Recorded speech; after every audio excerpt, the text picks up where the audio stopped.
if you're going to start a convenience store, everybody's been to a gas station, convenience store, candy bars and all that sort of stuff. Well, you're not going to get a building and put a box of candy bars in there and have that be a business. That would fail. So what you do first, though, is you get the business set up. You get the gondolas that all the candy bars stand on. You get the fountain machines. You get the cold storage. You get the cash registers, countertops, bank accounts, employees, all that. So you set up the business first, and then every piece of inventory you put in after that. And so I view all of my 30 plus rental properties as inventory. Every time I buy a new one, it's just another piece of inventory that I'm putting into my business. You're listening to Investing for Good, a show that brings you the stories and strategies of people who are investing to build a legacy for their families, create a meaningful and intentional life by design, and impact the world around them. And now, here are your hosts, Annie Dickerson and Julie Lamb. Hey, Julie, how's it going? Going good over here. It's a little cold today, but I'm trying to stay warm. What about you? Oh, just same. This weekend I had an opportunity to clean out my office. Oh, nice. And I was starting to feel like I was working in like a storage closet. You know how like the mail and the bills and everything just piles up, and slowly and surely you're just like, oh my gosh, I can't take it. And so I cleaned it all out. I feel so much better.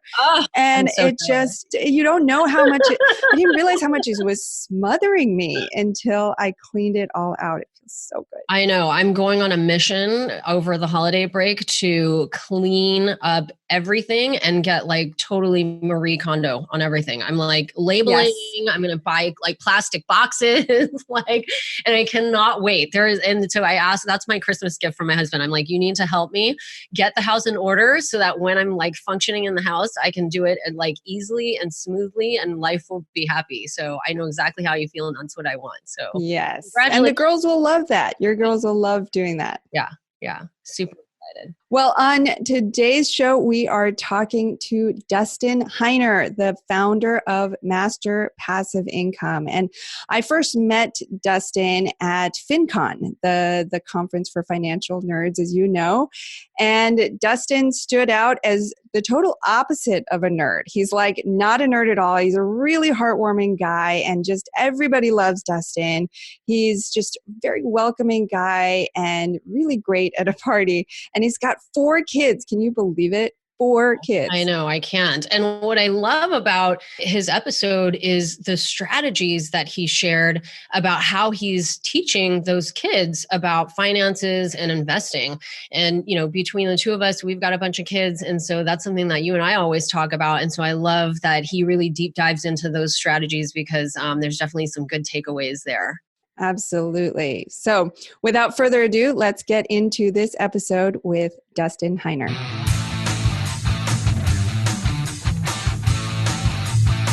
Dustin, how are you? I'm doing great. Thank you so much for having me. I really appreciate it. We're really happy to have you here. Now, Dustin, just a few years ago, you decided to publicly announce that you would quit your job in just over a year. And then you went on to blog about that journey and tell the world about that journey. So I want to start there. What led you to make that decision? And then what was the outcome that you were after? So I first started investing back in 2006, buying one single family home, and then moving on from there, continually building the business and getting more properties, because every single time I bought a rental property, I was making at least $250, if not $300 or more every single month coming in passive income. And so over time, I knew that I could eventually quit my job. And as I was building up my business, and it was probably about 2 years before I was going to quit my job, I had plenty of properties. I could have quit then, but it was really nerve-wracking leaving that, W-2 9-to-5 job where you get that paycheck every single month. So that was really hard to do. But what was happening is I was telling people, hey, I'm going to quit my job. And I had so many people asking me, well, how are you doing it? And what are you going to do? And so they were thinking about another job or something. And I started telling them, no, I just buy rental properties and that's what makes me money. I literally don't have to do any work. And so over time, I had so many people asking me, well, how did you do it? Number one. And number two, can you show me? And so I was helping so many people, friends and family members, at least, a couple dozen people, how to do it. And then I realized it's taken so much time and effort. And I thought, you know what? I'm going to be quitting my job. I'm not going to have a job. And I literally, for all my rental properties, I literally work 30 minutes, maybe a month at most. And it's just getting my statement, reviewing it, making sure everything, the property managers are not stealing from me and stuff like that. So what I do is then had so much more time. And so I thought, you know what? I love talking about real estate. I love helping people. So I started Master Passive Income and everything else from there. Okay, wait. So I want to pause here because you just said so much. You had this incredible journey. You've built up this very successful business, which we'll talk about. But I want to go even further back then to the beginning. You said you bought your first rental property in 2006. Is that right? Is that what Yes. you said? Wow, that's an interesting time to have bought your first one. So tell us about that. What was that like? What were you hoping to get out of that first rental property? Well, I saw the market. I was living in California at the time, and currently now I live in Arizona. So living in California, it was really expensive. And I read Rich Dad Poor Dad in 2005, and I'm like, I really got to get started. I don't want to work for somebody else. I want to be financially independent. And so I thought I need to buy real estate. And so in 2006, California was crazy. I mean, everybody knows in 2006, that's when the market was really just hot. And so I decided I need to buy, but I didn't have any money, or didn't have very much money at all. And in fact, my wife and I just got married, and I had no money because I was never taught to save. Now I implore that into my kids where they do save. But my wife saved a little bit of money. She had $10,000. We saved some more. Eventually, in like 6 months, we had $17,000. I flew to Ohio, of all places, because I saw there were really, really cheap houses over there. Flew out there, saw the property managers, realtors, saw houses, and literally did everything wrong. Like everything that I did back then, I don't do it now. And so what were some things that you did then that you wouldn't do now? Well, number one, I don't fly anywhere. If I start a whole other city, a whole other state, I don't fly there. I literally don't even go there. And the reason why is because I've developed a system, or basically the way that I do business. I make sure that I have so many other people give me information, like what they're seeing, what they're hearing, and what's going on in the property that I don't need, because I don't have the control factor where I have to be there. So I invest all over the country, and all my students invest all over the country. So that's one, is I wouldn't fly there. Number two, I hired the first property manager. I said, okay, you have your property manager. I trust you. Let's go ahead and do it. Well, eventually she started stealing from me. That's a whole nother story. We're going to pass on that. I paid too much for the property. I mean, it's a laundry list of a lot of things that I did wrong. But the biggest one, then something that I love to share with everybody, is in real estate investing, specifically rental properties, you need to develop the business first. Now, the easiest part is buying the property. The harder part is building the business so that it runs itself. Like I said, I literally work 30 minutes a month. Like last year, I went to Europe for 6 weeks with my family on a 11 different countries we went to. Year before that, we went to Japan for 6 weeks and traveled all around the island of Japan. This year, we went from Florida all the way to Washington, D.C. on a 4-week trip because we have the time and I have the money. So we're blessed to be able to do all that stuff because I built the business first. Now, I liken it to this. So basically, if you're going to start a convenience store, everybody's been to a gas station, convenience store, candy bars and all that sort of stuff. Well, you're not going to get a building and put a box of candy bars in there and have that be a business. That would fail. So what you do first, though, is you get the business set up. You get the gondolas that all the candy bars stand on. You get the fountain machines. You get the cold storage. You get the cash registers, countertops, bank accounts, employees, all that. So you set up the business first. And then every piece of inventory you put in after that. And so I view all of my 30 plus rental properties as inventory. Every time I buy a new one, it's just another piece of inventory that I'm putting into my business. And so the biggest thing that I did wrong was I did not set up the business first when I started. And so every time now, if I invest in another city, move to another state, or all my students, I show them how to build the business first and then buy that inventory, that property, one piece of inventory, and putting it into their business. So that's the biggest thing that I would say everybody needs to do. That's interesting. I've never heard of that strategy before. And I think everybody starts the exact opposite way, like you said, as they go out and they're like, I can do this. I'm going to go out and buy one rental property and kind of see how it goes. But you mentioned the 30 minutes a month. That's crazy. I mean, for rental properties, do you attribute that mostly to the systems that you have in place? Because That seems like so little for, rental properties. I mean, when we think about syndication and passive syndication, it's about that much, probably less than that because you're just checking to make sure deposits came in. But is that from the systems you have set up, or how do you get it down to 30 minutes a month? So I basically try to make sure my life is as automated as possible. Once I've been working since I was 13 years old. I've had many businesses. I personally have even had a convenience store that I started from the ground up and eventually sold. Had a skateboard manufacturing company. I've had lots of businesses, and I found that the easiest one was one that was absolutely automated, and that was with rental properties.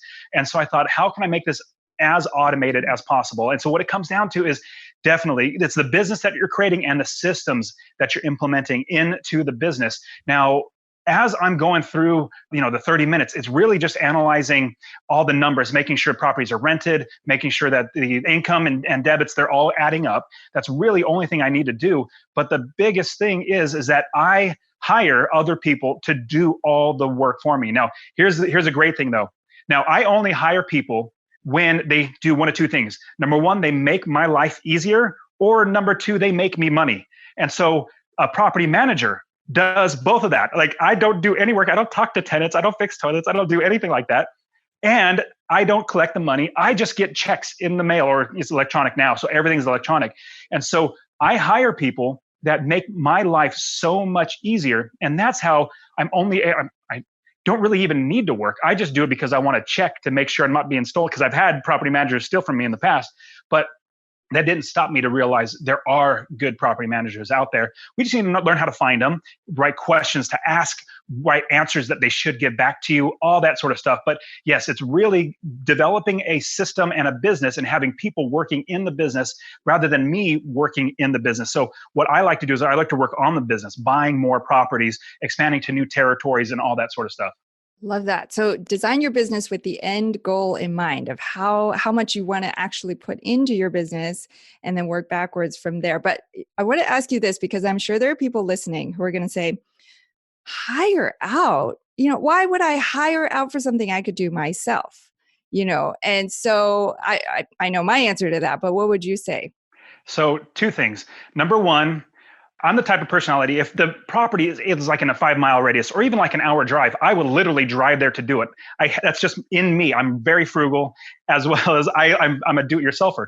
So I invest in Ohio and Texas and other states, so I don't have to fly there and do the work. So that's number one.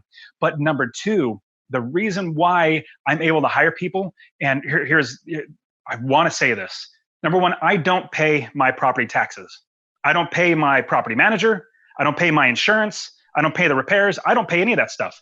My tenants pay every bit of that. Right. So I make sure before I buy a rental property that taxes, insurance, property managers, all these other costs and expenses that I'm going to have in my business, it's literally accounted for before I buy the property. If I can't make money, and here's a tip that I always give, I always shoot for, and all my students, we shoot for $250 or more every single month from every property we have. If you have a duplex, then you want $250 from each unit as best you can. It kind of goes down a little bit because you have 2 units. But anyways, long story short, you want $250 or more every single month of passive income. That's money coming into your pocket every single month on top of all the expenses, even vacancy, even repairs and capital expenses. You want to have all those accounted for. And that's why I love this business so much, is that everything is basically fixed. All my expenses are basically fixed. I can know what my expenses are before I buy the property. And with a relative certainty, I can know what my rents are going to be, especially if I have a property manager. If the property manager says, hey, you're looking at this property over in this area of the city. Well, I have 2 properties that another landlord has, and they are trying to get 1,100, but they can't. So we had to lower it to 1,050. So I automatically know I should be able to get either 1,000 or 1,050, somewhere around there. So my income is accounted for, my expenses are accounted for, and that gap right in the, so income and expenses, that gap right in the middle is money coming in my pocket that I use to feed my family, go on the trips, and all that sort of stuff. Yeah, I mean, it comes back to, I think people get intimidated by real estate investing. They think it's this, it's this complex thing. It's got all these moving parts. And to a certain extent, it is, but it also just comes down to simple math, right? Like, how much are you paying for it? How much are your tenants going to be giving you in rent? And how much is it going to cost you? And then you get your cash flow.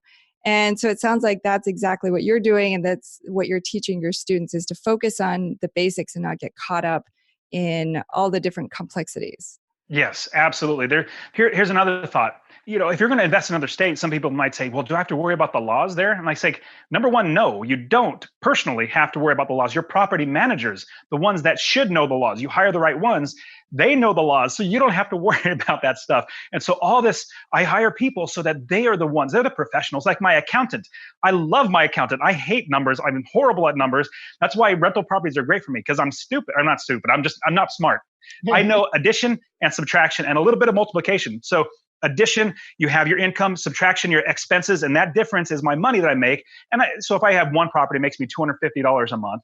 That's $250. If I multiply it by 10, that's $2,500 a month. So that's all I need to know is addition, subtraction, and multiplication.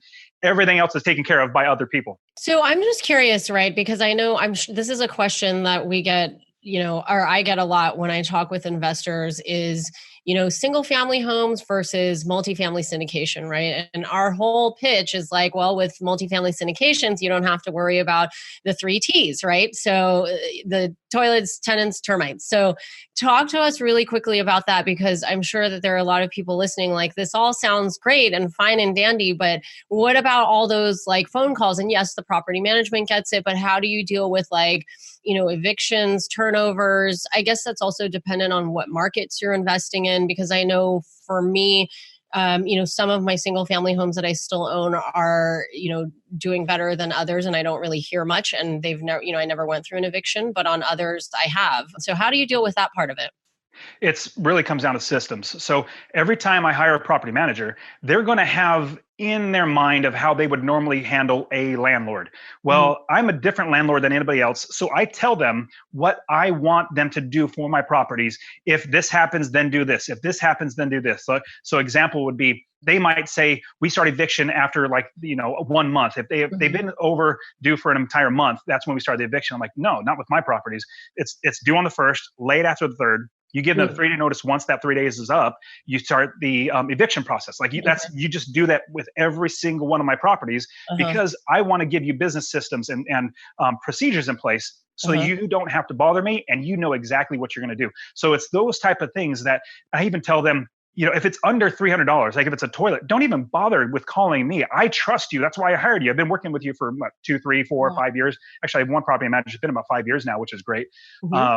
I go ahead and get into business with people for the long term. I don't want a property manager to be 6 months or a year. Right. I want it to be a long term. But it's putting systems in place so that they know that they don't have to bother me, because I've already given them the guidelines. Now, if it's here's a big tip that I would give anybody. If you ever have an expense that's over, in my opinion, $1,000, you definitely don't want to go with just one quote, especially when you get to $2,000 or $3,000. Absolutely don't go with one quote. Even the property manager's like, no, this is a good quote. I'm like, I don't care. It's not your, I don't tell them this, but in my mind, it's not your money. It's my money. Go out and get 2 more quotes. And so I know I have a peace of mind. So yes, I have business systems set up, and they know that if it's above $2,000, give me at least 2 or 3 quotes for the work done. So it's setting up those business systems beforehand, before they ever take managing of the property. I mean, it comes back to your convenience store framework analogy, right? It's like you are the business owner, not the property manager.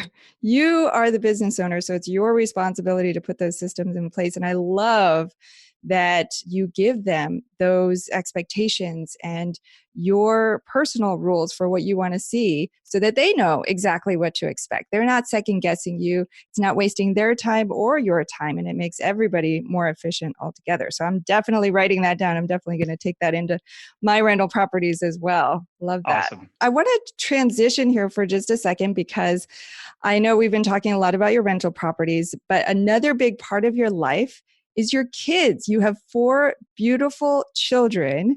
I want to know, what are you teaching those 4 kids about money and about rental properties so that they are set when they grow up? I love that you asked that. It's a fantastic question. So I grew up, like I said earlier, I knew not to go into debt, or at least that was grained in me. Don't get credit cards and get into debt. It's going to make it bad. So I knew that, but I didn't know to really save. So what I'm currently doing with teaching my kids in general about money. So I have currently 11, 10, 8, and 6-year-old. And so I'm literally teaching them how to handle their money. At the same time, I'm showing them real estate and the rental properties. So number one, I'm always talking to them about finances, about rental properties, about how our properties are doing. When we pray at night, we read the Bible, and we pray at night, we pray about our properties, pray for our tenants and things like that. So they know about the business. So that's number one. But number two, I am also showing them finances and how to manage their finances. So number one, they do not get an allowance. Just because they're alive, they don't get money. Just like I'm alive, I don't get money. So I instill that in them. So they do extra work. Like we homeschool, or at least, no, I take that back. My wife homeschools.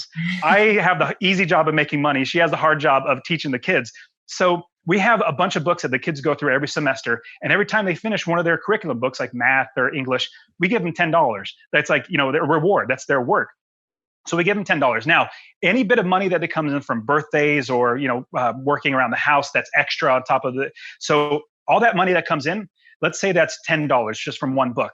We teach them that they literally have to do this every single time. And I walk them through. They take half of it. I say, okay, half of that is going to savings, like literally half of it, like from the very top, half. And then also 10%, we give that to charity, or we give it to our church and give it to God. Then another one that we find is crucial. So the 50 and then 10, crucial for us is 20% goes to mommy for responsibilities around the household, food, like lights. I need to implement that. Exactly. Because they need to know that when they're older, they're going to have these responsibilities. They can't just spend everything.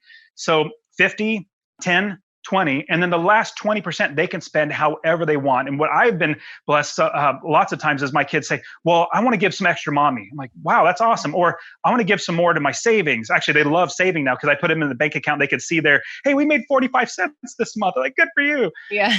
And then also giving more to God. And that's a big one I love doing with my kids is breaking all that down. But on top of that, teaching them about real estate, with talking to them about real estate, helping them to see the entire business.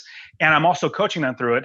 I'm literally helping them to understand that it's better to create passive income as opposed to making earned income where you work an hour, you get paid $1.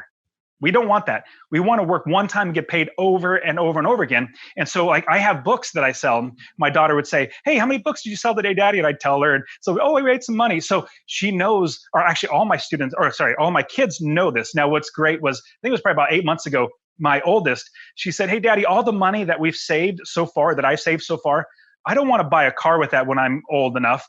I want to buy a house with that money. So then I can then use that money that I make every single month to buy that car. I'm like, yes, atta girl. Love it. Is that your 11-year-old or? Yes. Okay.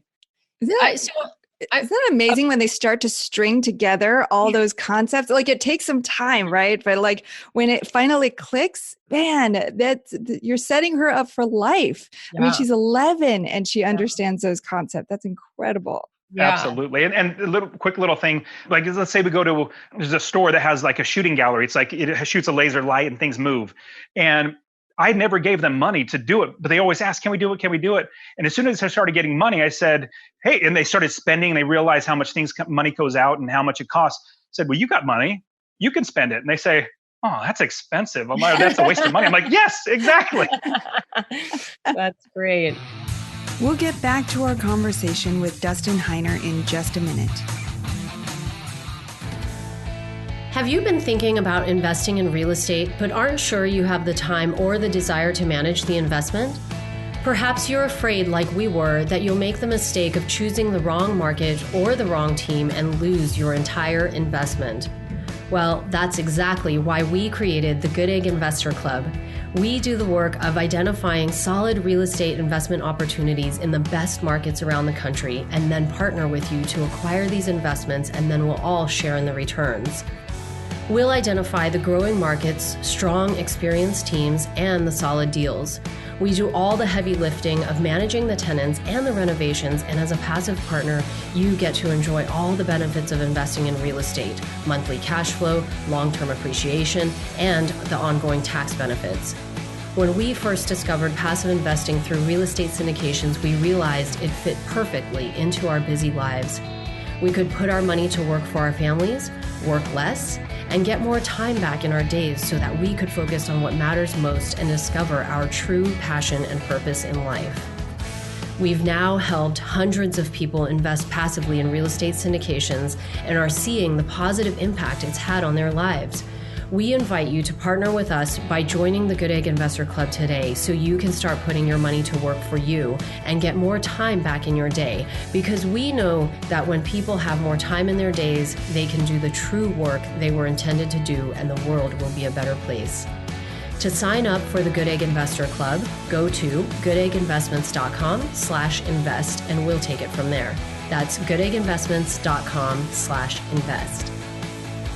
And now, back to our chat with Dustin Heiner.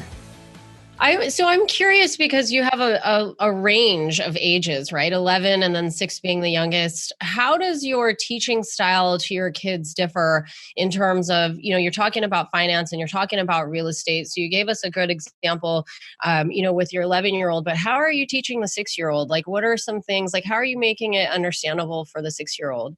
So with real estate, we're not really talking about rental properties. We're just talking about the principle of working once. So I love, and especially with all my students and with Master Passive Income, I love giving principles. A lot of people might say, well, give me your details of how you did every single one of your properties. I'm like, those stories are out there. They're everywhere. What you need are principles. And so what I start from the very youngest age is giving them principles so that they can apply that however they want. And so like for the 6-year-old right now, every single time they get any money, like, $10 from finishing a book or $5 from grandma or something like that, we sit down and I literally break it down into change so that they can say, okay, 50%, $250 goes over here and 10% goes over here and 20%. They literally run to mommy, here you go, mommy. And they actually give mommy the money. And so at the younger age, we try to break it down as big, broad principles as possible. But as they get older, they're going to be able to, well, number one, I'm telling them that unless you're going to be literally a doctor or somebody that needs a lot of education, don't go to college. You're going to spend $50,000. In fact, I'm telling my kids and anybody that would listen, don't go to college. If you have $50,000 that you're going to get a loan for to go and get a piece of paper, you can hopefully get a job. Take that $50,000, buy 1 or 2 or 3 rental properties and make $750 a month, maybe $1,000 a month, and do that all over and over again. And in doing that, you don't even need to go to work anymore because you have your investments. And so with my kids, every single one of them, I have, it's more like playing on feel. Some of my kids are a little more, they grab onto it more than others, meaning they understand it. They all like it, but some understand it better. And so as they're getting older, then I instill more principles. And then, so what I'm going to do with my kids, so people save for college fund. I don't do that. I save for a rental property fund for them. Actually, I'm blessed to have plenty of money. So when I think my daughter, probably when she's about 16, the oldest, when she's 16, I'm going to loan her money so that she can buy her first property. So I'll be the bank. She can get her first property and manage that property and all that sort of stuff. So she sees that passive income coming in. And same thing for all of my other kids. We're going to keep doing the same thing. Yeah, I love that, because I often hear parents asking about which 529 plan should I do? What state should I do? And getting in all these like intricacies about the 529 plan. And little do they know that there's so many like fees and, penalties if they decide, if their child decides not to go to college, which I'm a huge believer that, the way we live and the way we work is evolving and changing. And it's not going to be in 15 years that you go get a 4-year degree and then you work 30 years at that job for the rest of your life. I mean, we're already seeing that change in our generation, let alone, our children's generation 15, 20 years from now. So to give them that flexibility to have access to money to do something, to invest in themselves, to travel the world, to, maybe they do want to go to school, but maybe it's a trade school. Maybe they want to be a chef. Maybe they want to be it. Maybe they do truly want to be a doctor, but at least then they're doing it for the right reasons and not because they feel like they have to go get an education and have to be a doctor to have a successful life, right? Which I think is such a, misleading thing that's out there right now. So I love that, that you're doing that. I'm doing a lot of those same things. I know, Annie, you are too. too. I have 3 kids. Annie's got 2. So, super important for us.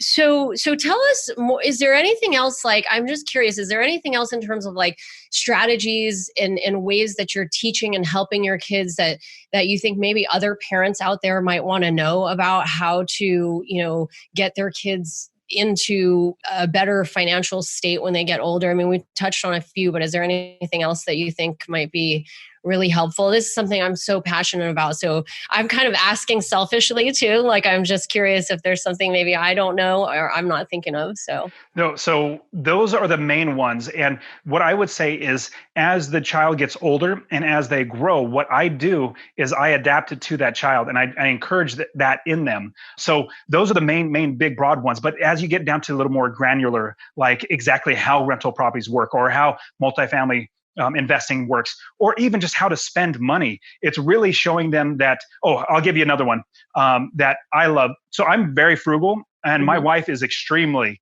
frugal. So I'm very, very blessed. Like, I don't have to look at my credit card statement. What was this? I don't have to worry about that. So I'm really blessed with that. But what we do is I show them the value of money that mommy and daddy put on money. Even though we're blessed to have plenty of money.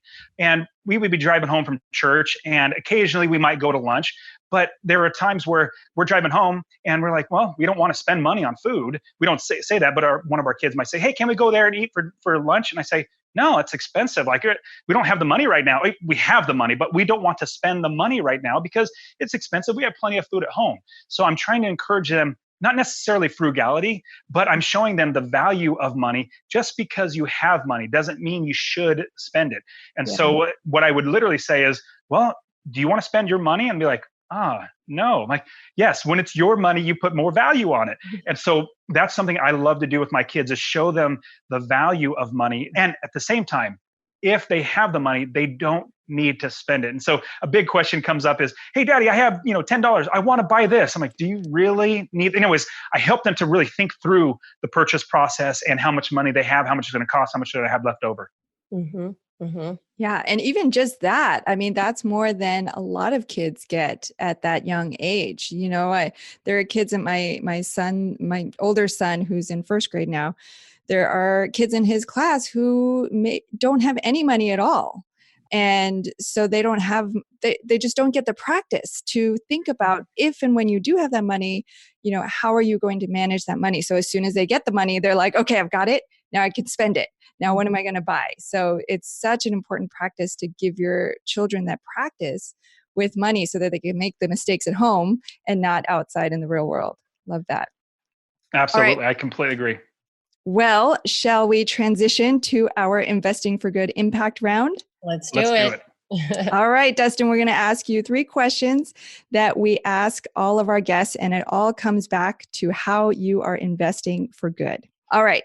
So the first question is, how are you investing for a better life for yourself? What's the one thing that you're doing to, whether it's investing or otherwise, to create a better life for yourself? For me, a better life. Well, I love my wife. I love my kids. I love being around them. That's why we go on these long trips and stay together. And so what I love to do is invest my time. Now, money is a great thing to invest, but your time, in fact, your entire life, is the most expensive thing you could ever spend. And so what I love to do is invest my life into my church, my wife, and my kids. And so everywhere around me, I try to instill value. I try to serve as opposed to take. And so every step that I go, and especially with my wife and my kids, is how can I look to better them, serve them, and help them? Not necessarily provide for what they, like my kids, what they want right now, but help them to set up for the future. So investing my time very, very wisely. And it's a thing, if you're going to be buying a rental property, you're going to have more time to devote. But at the same time, if you have a regular job, you still have time. I believe you should develop your time in the people rather than the things around you. So I love spending my time, investing my time in the people around me. I love that. That's so, Annie, I'm always talking about that. It's, my time is so precious, such a precious, precious resource. And whenever all my free time goes right back to my family too. And that's so important for me. And part of why we do what we do is we want to help other people discover more time in their lives as well. So love that. And just real quickly before we move on to the next question, you've touched on travel a few different times in this conversation. So now I know traveling with kids, never mind 4 kids, is not the easiest thing. So let me ask you, what do you see as the value of travel? Why do you do it with 4 kids, and what has been the impact on them? That's a fantastic question. So, many great benefits. History, seeing all the history. Went through 11 different countries last year on a 6-week trip. Seeing all that great history. We went through the East Coast, see all that history. That, as well as on top of that, learning how to help each other, because we depend on each other as we're going through. And I depend on my older daughter to take care of the younger kids, and all of them to help each other out. And so we're always together. We're trying to help each other enjoy life and to enjoy each other. And it's sad when I see people like, hey, this kid doesn't like to be around this kid or whatever. No, all my kids, they're not necessarily best friends, but they love each other and they love to play together because we're homeschooling. So they're always together. So with traveling, that's another great aspect, is that we're together, we're working together. Another one is seeing the different cultures. Now, being wherever you are, if you're in America, if you're in Switzerland, whatever country you're at, you do only know your own particular culture. There's so many amazing cultures out there. Now, I love being an American, but there are fantastic cultures and fantastic countries out there. Just because I prefer one doesn't mean the other ones are bad or by any means.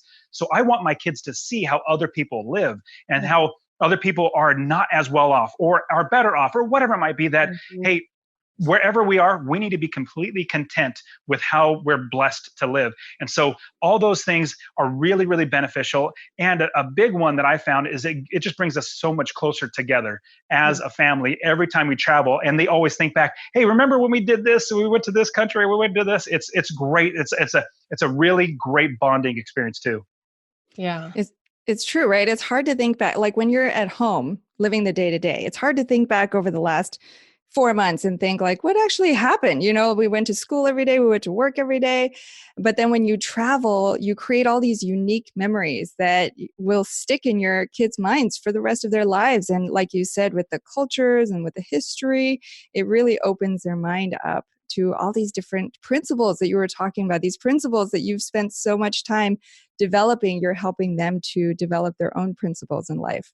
And I feel also like, it helps the kids to open their eyes to possibility, right? Because when you live in a certain world and you live in that day in and day out for your entire childhood and you never get out and you never see the world, you don't understand that there are other things that are possible. And I feel like, when you get out there in the world as a young child, it helps you so much as an adult to deal with the stressors of life and all the things that come up, to understand that other things out there are possible. So I think I'm a huge fan of traveling as well, and love it.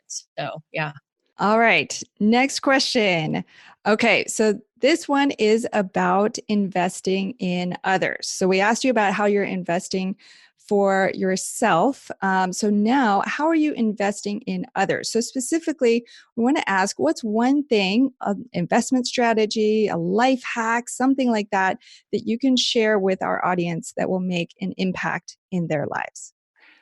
Investing in others, I find that it goes so much further. No matter if I'm teaching my kids about money or real estate, or teaching a student that I have for Master Passive Income about real estate, or meeting somebody walking on the street, I find that the best hack that I would say that I have is whoever I'm talking to, I try to make sure that they know or they feel like they are the only person in the room. Like I give them as much as almost 100%, as best I can, attention as possible to what they're saying, how they're saying it, and just give them, even if it's somebody that I'll never see again, I want them to know that they are absolutely valuable and I can learn from anybody. But at the same time, I just love talking to that one particular person. And so if somebody walks away feeling like, hey man, that guy is arrogant, that guy is a jerk, I don't want that. I want somebody to walk away not thinking about me, but thinking better about themselves. Like, hey, they had a lot more to say than I did.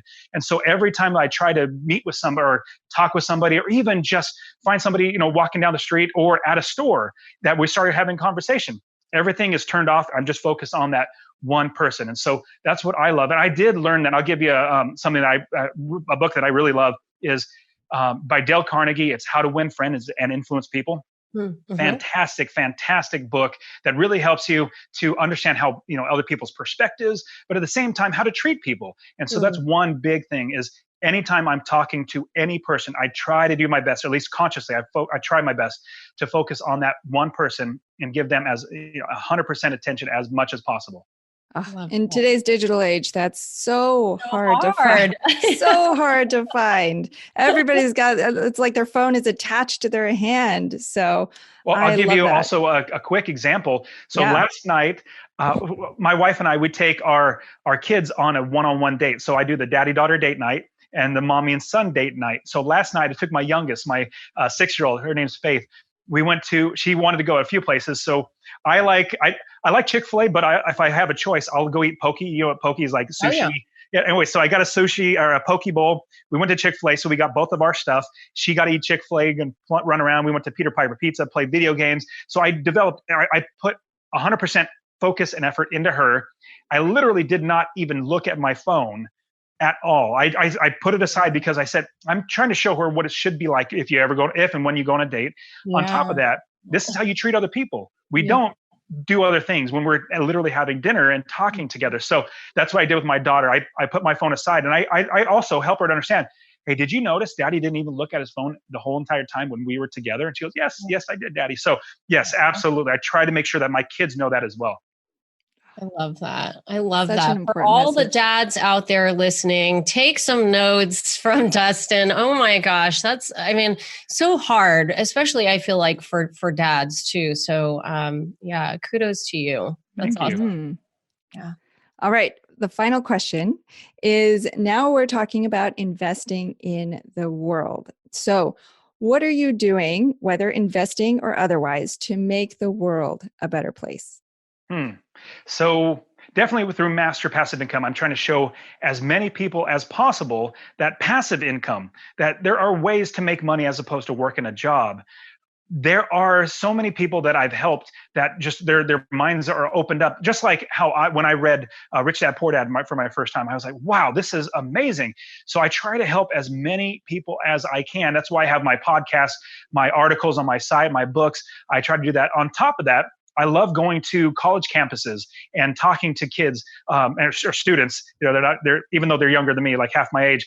But I don't want to call them kids. But talking to students there and really sharing them about God as well as about everything in life, and just sharing about the good news of God, but at the same time, how life is better if you don't think about yourself. So all that to say, I try to share as much as I can that I've learned that made my life better, because I wasn't always, where I am. I've had to work my way and have had to learn a lot along the way. So I try to share that with as many people as possible. I love it. And speaking of that, because I know people will want to learn more because they see that you're fully dialed in and you've provided so much great value in this conversation. So if they wanted to connect with you and learn more about Master Passive Income, where's the best place that they can go? Yes, thank you. And so I have my site, masterpassiveincome.com, as well as my podcast, the Master Passive Income Show, that you can find me there. And would you mind? I have something free to give to everybody if they want. It's a free investing course. Would you mind? Please. Absolutely. Awesome. So if you go to masterpassiveincome.com/free course, I'll get you my free investing course. It'll walk you through the process. It'll show you all the ways you make money, all the 6 different ways you make money, how to run the numbers, all that good stuff.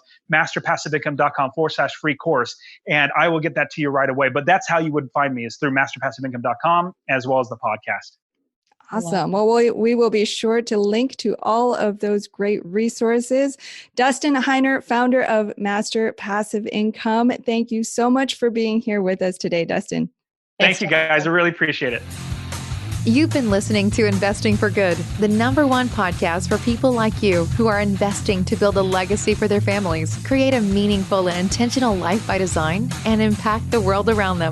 For more resources, check out goodegginvestments.com/podcast, and be sure to join the Investing for Good Facebook community. And don't forget to subscribe and give us a 5-star review so we can continue to bring you amazing new conversations every week. Until next time, keep investing for good.